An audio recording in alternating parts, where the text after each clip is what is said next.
You ask Tiger to solve. This deals with linear equations with one unknown. The final result is d=1. Let's solve it step by step. Simplify the expression. Group like terms. Simplify the arithmetic.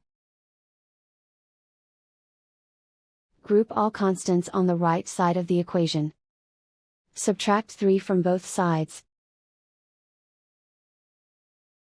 Simplify the arithmetic.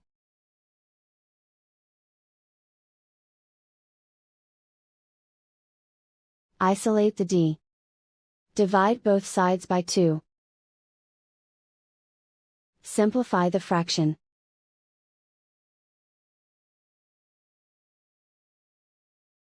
And so the final result is d=1.